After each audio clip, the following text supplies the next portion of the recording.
Bismillahirrahmanirrahim. Assalamualaikum warahmatullahi wabarakatuh dan salam sejahtera. Apa khabar semua anak-anak? Cikgu berharap agar semua anak-anak berada dalam keadaan sihat walafiat dan kita semua dijauhi daripada wabak COVID-19 ini. Jadi, sama-samalah kita menyahut seruan kerajaan agar kita terus duduk di rumah dengan tujuan kita dapat memutuskan rangkaian wabak COVID-19 ini. Untuk hari ini, cikgu akan membincangkan tentang standard pembelajaran 2.2.5 yang bertajuk proses penormalan data sehingga 3NF. Jadi, dekat sini dia punya pembelajaran sangat panjang. Kita akan bermula daripada 0NF, 1NF, 2NF, 3NF dan yang terakhir adalah 3NF. Jadi, sebelum kita mulakan kelas kita, adalah elok kiranya kita membaca doa bersama-sama.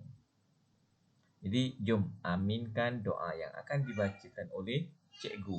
Dengan harapan, doa yang dibacakan oleh cikgu akan lebih barakah ilmunya dan awak juga lebih mudah faham.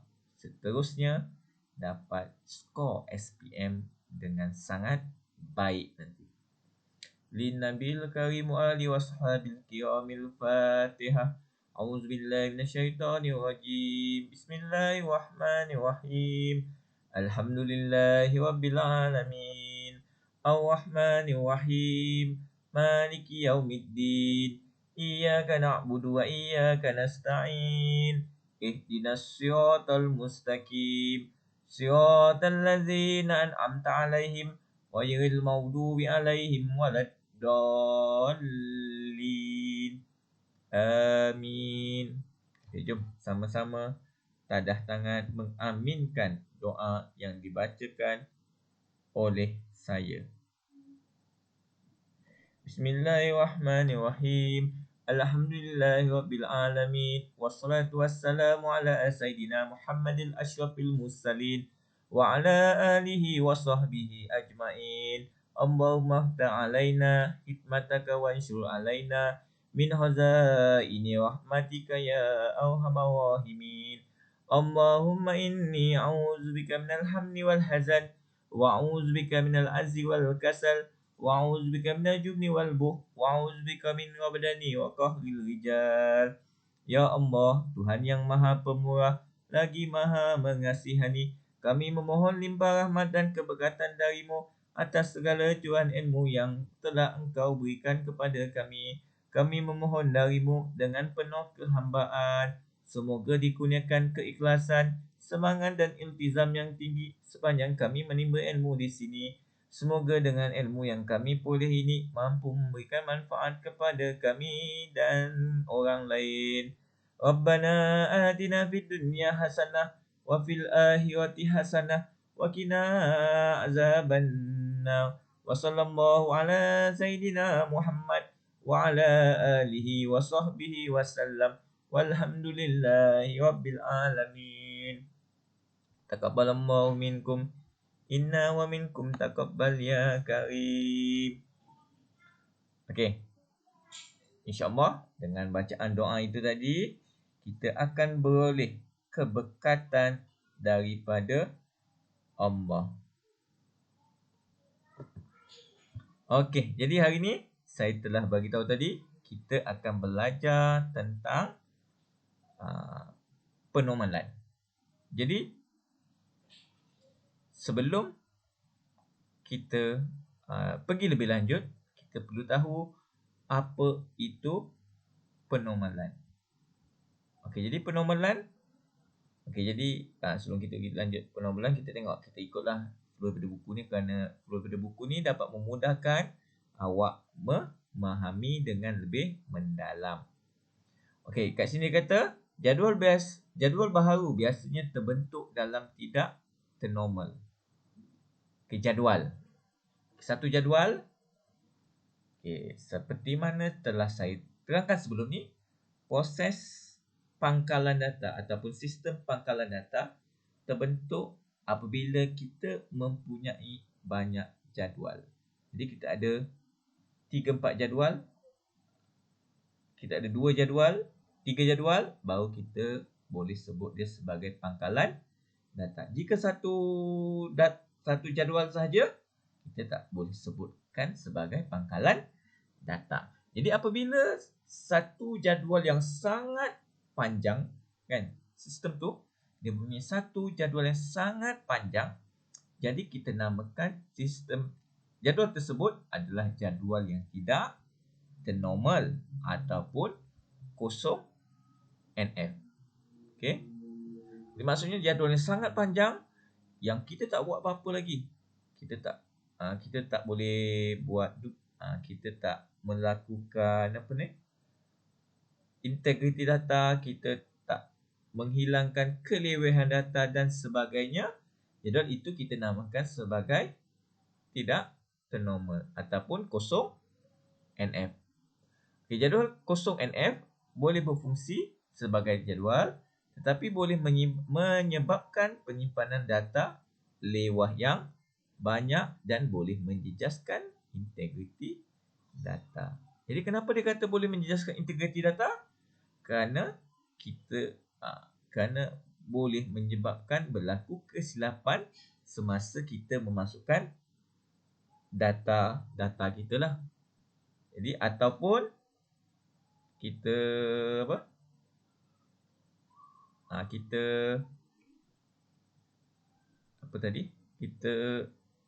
data tersebut. Jadi kita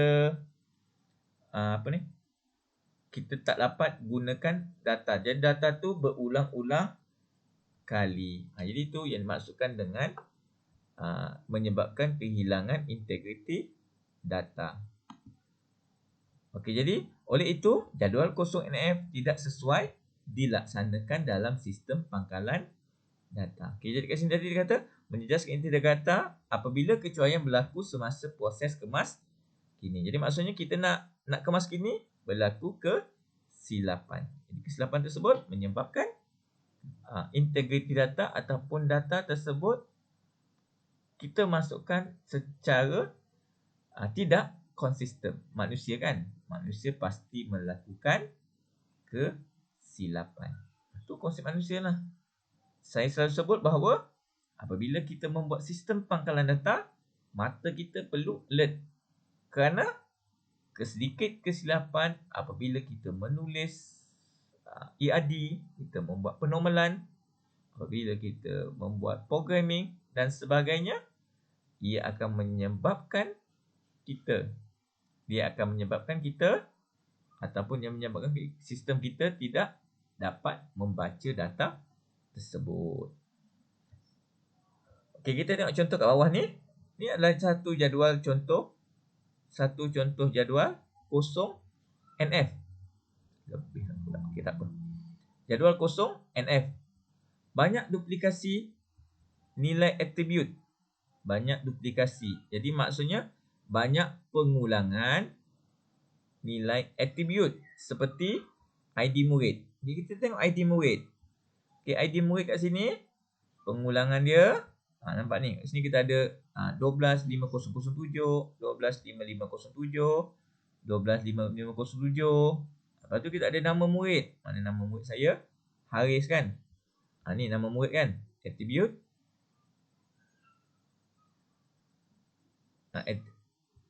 Nama murid. Lepas tu kita ada Haris dan Haris bin Aman. Dan seterusnya kita ada nombor telefon kan. Jadi apabila ID murid sama, nama murid sama, jadi nombor telefon pun akan sama. Jadi nombor telefon juga akan samalah. Sebab ID murid, nama murid dan nombor telefon dia pasti orang yang sama. Jadi ID A, itulah murid A, itulah nombor telefon dia iaitu A, B dan C. Okey, selepas tu dia kata Perhatikan juga laju-laju dalam jadual kosong NF adalah tidak atomik. Laju-laju. Laju ke bawah. Kita tengok kat sini. Buku murid. Tak berapa cantik lah kan. Tak berapa nampak. Sebab dia warna orange. Jadi dengan pink tak berapa nampak. Kita pakai warna hijau. Okey, buku murid. Kan? Buku murid. Kerana apa? Tak atomik kerana terdapat gabungan atribut-atribut untuk mana tadi? Laju dalam kosong NF adalah tak atomik kerana terdapat gabungan atribut-atribut untuk membentuk satu laju. Buku mengandungi laju kod buku, nama buku dan pengarang. Murid mengandungi ID murid, nama murid dan nombor telefon murid. Okay, jadi apabila kosong NF ni maksudnya laju-laju dalam kosong NF tidak atomik. Apa tu atomik? Kenapa dikatakan atomik? Kerana terdapat gabungan atribut-atribut bagi membentuk satu laju. Contoh dia bagi kat sini, laju buku kan. Laju buku ada kod buku, nama buku dan pengarang. Jadi awak boleh tambahkan pemahaman awak. Kat sini murid juga tidak atomik kerana juga terdapat gabungan iaitu ID murid, nama murid dan nombor telefon bimbit. Itu adalah kosong NF. Kenapa kita tak boleh gunakan kosong NF sebagai kita punya panduan untuk membuat sistem pangkalan data? Kerana dia tidak integriti data, duplikasi banyak, lepas tu jadual pun masih tidak atomik. Oleh sebab itu, jadual perlu disemak terlebih dahulu sebelum dilaksanakan dalam sistem pangkalan data. Perlu semak sama ada jadual tersebut telah ternormal ataupun tidak. Jadi kita nak buat sistem pangkalan data, kita perlu memastikan bahawa jadual tersebut telah ternormal. Untuk tahap awak lah, SPM. SPM syllabus dia biasanya awak sampai 3 NF sahaja. Tetapi jika awak sambung sehingga degree, universiti, master, sambung ke master, PhD dan sebagainya kan. Jadi awak akan sehingga ke 7 NF, 13 NF dan seterusnya lah. Jadi bergantung kepada sistem pangkalan data yang awak buat. Tapi untuk awak tahap SPM hanya sampai 3 NF sahaja. Jadi bila 3 NF tu insya-Allah soalan akan diberikan, soalan yang diberikan bolehlah normal lah sampai tahap itu sahaja. Jangan risaulah kan. Kat situ dah dikira normal. Berbanding kalau apa tadi? Kalau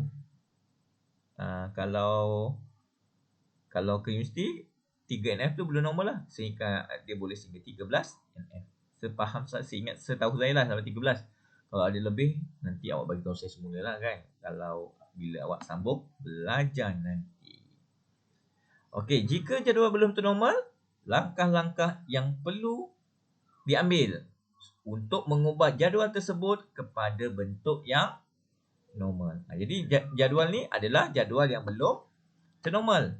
Jadi bila jadual ini belum ternormal, jadual ni kita tak boleh gunakan untuk membangunkan sistem pangkalan data. Nak membangunkan sistem pangkalan data, jadual tersebut mesti telah ternormal untuk tahap awak sehingga ke 3 NF. Okey, tu yang pertama. Kenapa kita perlu menukarkan jadual yang tidak ternormal kepada jadual ternormal? Kita tengok sini, penormalan ialah kaedah menganalisis jadual berasaskan atribut kunci. Jadi kita akan analisis jadual berasaskan atribut kunci ataupun kunci primer dan kebergantungan fungsi. Yang pertama tadi, atribut kunci. Apa tu atribut kunci? Jadi pembelajaran ni adalah saling berkait antara satu sama lain. Jika masih tak faham apa itu atribut kunci, boleh cari maklumat dekat YouTube saya tu semua saya dah letak apa itu atribut kunci, apa itu kunci prima. Dan yang kedua, kita dekat penormalan mesti juga faham apa itu kebergantungan fungsi. Kebergantungan fungsi ada 3. Kebergantungan fungsi sepenuh, kebergantungan fungsi separa, dan kebergantungan fungsi transitif. Apa itu ketiga-tiganya? Kalau masih tak ingat, boleh buat ulang kaji. Di buku teks ada, jika tak masuk lagi kelas sebelum ni, boleh tengok di YouTube saya supaya awak dapat memahami sebelum kita meneruskan kepada tajuk penormalan ini. Tujuan dia adalah untuk mengurangkan duplikasi data dalam sistem pangkalan data. Okey. Penormalan biasanya akan memecahkan jadual kosong NF kepada 2 atau lebih jadual-jadual hubungan yang sudah ternormal. Jadi maksudnya kita akan memecahkan jadual daripada kosong NF kepada 1 NF. Daripada 1 NF kepada 2 NF. Daripada 2 NF kepada 3 NF. Jadi untuk tahap awak, kita hanya sampai 3 NF sahaja. Bolehkah daripada 1 NF ke 3 NF? Tak boleh. Kenapa tak boleh? Mana ada orang lompat kan? 1 terus 3.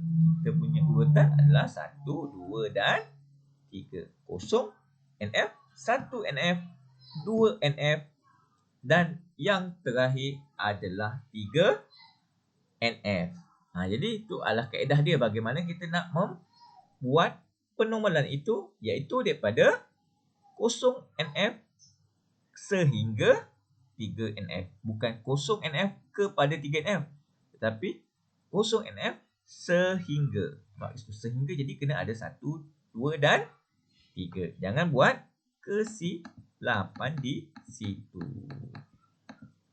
Okey, ini contoh jadual ya. Yang belum ternormal, daripada kosong NF, kita nak pecahkan dia kepada macam ni lah bentuk dia. Ini adalah 3 NF. Macam mana nak pecahkan?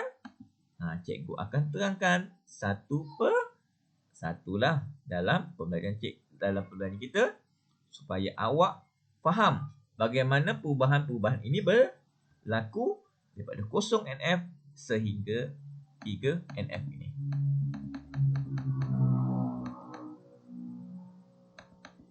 Yang pertama, baru nak masuk dia. Itu tadi dia punya intro. Okey. Kita tengok kat sini. Ni dia punya conclusion dia. Kan conclusion daripada apa saya cakap tadi. Jadual baharu biasanya terbentuk dalam bentuk tidak ternormal, iaitu kosong NF. Kenapa tak ada highlight saya? Okey, jadual baru biasanya terbentuk dalam bentuk tidak ternormal ataupun kosong NF. Jadual kosong NF boleh berfungsi. Boleh digunakan. Tetapi ia akan menyebabkan penyimpanan data lewat yang banyak, menjejaskan integriti data apabila kecuaian berlaku semasa proses kemaskini. Jadual perlu disemak terlebih dahulu sebelum dilaksanakan dalam pangkalan data. Jadi mengambil masa yang panjang dan lama. Okey, jadi ni contohnya tadi kan. Kosong NF ni nak menghapuskan jadual-jadual yang atomik ni. Jadual atomik tu iaitu buku ada, masih ada atribut, kod buku, nama buku, pengarang dan sebagainya. Okey, penormalan tadi. Ni dia punya conclusion kan. Dalam modul awak ni conclusion daripada buku teks. Jadi sama juga seperti mana yang telah saya terangkan dan cakap dengan bukan cakap lah, dan saya bagi tahu awak. Ni contoh jadual yang telah siap kepada 3 NF. Okey, kita sambung kepada buku teks kita. Jangan paling kepala. Baru kosong. Baru pengenalan. Okey, yang pertama, kita nak menukar skema hubungan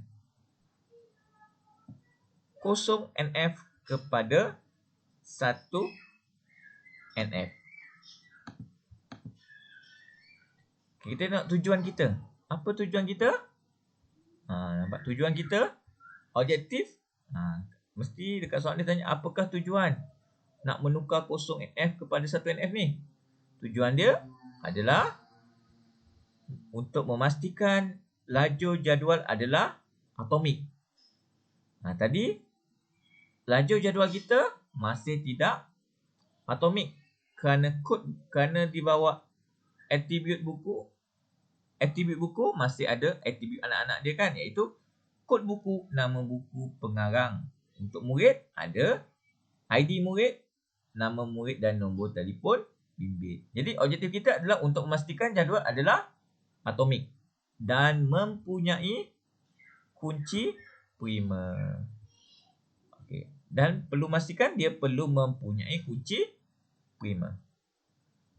Langkah-langkah ini untuk memastikan keatomikan data-data dengan menggunakan satu lajur. Maksudnya satu lajur untuk satu atribut. Jadi maksudnya kita hanya ada satu lajur saja.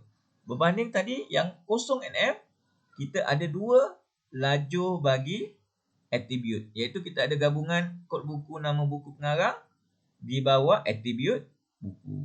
Jadi yang ni kita nak menukarkan kepada 1NF, iaitu memastikan jadual itu atomik dan mempunyai kunci primer.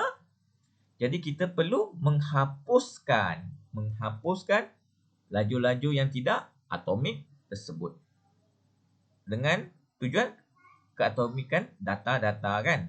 Keatomikan data-data tersebut. Itu yang pertama. Kenapa objektif dia? Alamak, laju no. Di bawah. Okey, susah juga pakai komputer ni ngajar kan. Bertabahlah anak-anak. Okey, bawah sikit tadi saya punya. Okey ni, kunci primer. Macam mana kita kenal pasti dia kunci primer? Satu jadual yang asalnya adalah ada satu kunci primer. Jadi dekat sini kita adalah jadual pinjaman buku. Jadi dah tentu-tentulah kita punya sistem pangkalan data kita adalah berkaitan dengan buku. Jadi apabila sistem pangkalan data kita berkaitan dengan buku, kunci primer kita untuk 1NF adalah berkaitan dengan buku. Jadi berdasarkan atribut yang telah ada dekat sini, yang paling sesuai kita jadikan sebagai kunci primer adalah kod buku berbanding ID murid, berbanding nombor telefon bimbit, tarikh pinjam dan tarikh hantar. Yang lain boleh, tapi dia digunakan pada 2NF dan 3NF. Jadi kenapa kita pilih kunci primer? Sebab kebergantungan fungsi penuh dia. Kerana kebergantungan fungsi penuh dia, iaitu apa? Nombor telefon bimbit ini adalah bergantung kepada nama murid dan kod buku. Jadi kebergantungan fungsi penuh. Jadi kita nampak kat sini kan. Tarikh pinjam juga bergantung kepada kod buku dan nama murid juga di sini. Okey, jadi apabila kita membuat penormalan, selain kita memahami jadual, kita juga perlu memahami bagaimana untuk menghasilkan skema hubungan.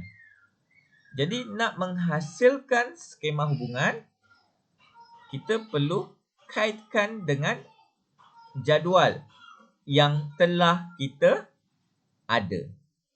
Jadi kat sini dia kata skema hubungan menunjukkan struktur jadual dalam pangkalan data. Jadi gunakan nama entiti jadual dan huruf besar dan diikuti oleh senarai atribut dalam kurungan. Okay, ini cara menulis skema hubungan. Iaitu yang pertama, nama entiti. Nama entiti. Apa nama entiti kita? Lepas tu kita ada atribut 1, iaitu atribut 1 itu sebagai kunci primer. Atribut 2 sebagai kunci asing. Atribut 3, 4 dan seterusnya. Okay, jadi dekat sini nampak cara kita menulis iaitu Ini okey, dia kata kat situ, skema hubungan 1NF mesti mengandungi semua atribut dalam jadual asal. Okay, jadi skema hubungan, kita buat skema hubungan tersebut, ia adalah berdasarkan 1NF, bukan berdasarkan kosong NF tadi. Sebab sekarang kita cerita adalah 1NF. Jadi skema hubungan kita adalah 1NF. Jadi apabila kita membuat skema hubungan dalam 1NF, yang pertama, kita perlu kenal pasti kunci prima dengan mengkaji kebergantungan fungsi sepenuh antara atribut-atribut tersebut. Okey. Jadi seperti mana apabila kita sebut kebergantungan fungsi penuh, iaitu atribut C mesti bergantung kepada atribut kedua-dua atribut, iaitu atribut A dan atribut B. Jadi atribut A dan atribut B itu adalah kunci prima bagi jadual penormalan 1NF ini. Okay, jadi nampak dia bagi contoh kat sini, buku pinjaman. Okey, buku pinjaman di nama entiti kita kan, ataupun ambil daripada jadual ni, jadual pinjaman buku kita, tukarkan dia dalam bentuk skema hubungan. Jadi buku pinjaman. Kod buku adalah atribut kunci prima. Lepas tu ID murid. Dan juga adalah kunci prima dan atribut-atribut yang lain. Nak cantik, kunci prima antara kedua-dua ni diletakkan bersebelahan. Tak letak pun boleh, tapi nak mudah kan, kita tengok sekali imbas ataupun cikgu semak, cikgu nak memahamkan jadual awak sekali imbas, letaklah dia sebelah. Jadi mudah untuk faham. Okay, jadi kenapa kita pilih nama, murid dan kod buku ni sebagai kunci prima? Contoh dia, nombor telefon bimbit ni dia memerlukan kan?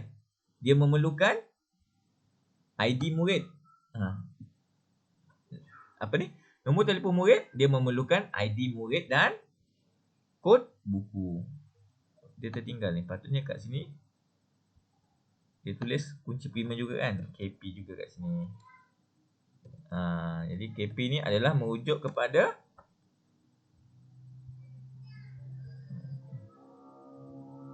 KP ni adalah merujuk kepada ni lah kan? Apa nama tadi? Ni ID murid ni. Itu kunci prima kita. Jadi atribut lain, nama murid bergantunglah kan kepada ID murid. Nombor telefon pun bergantung kepada ID murid dan kod buku dan seterusnya. Jadi apabila dia bergantung kepada kedua-dua kunci prima itu kita kategorikan sebagai kebergantungan fungsi sepenuhnya.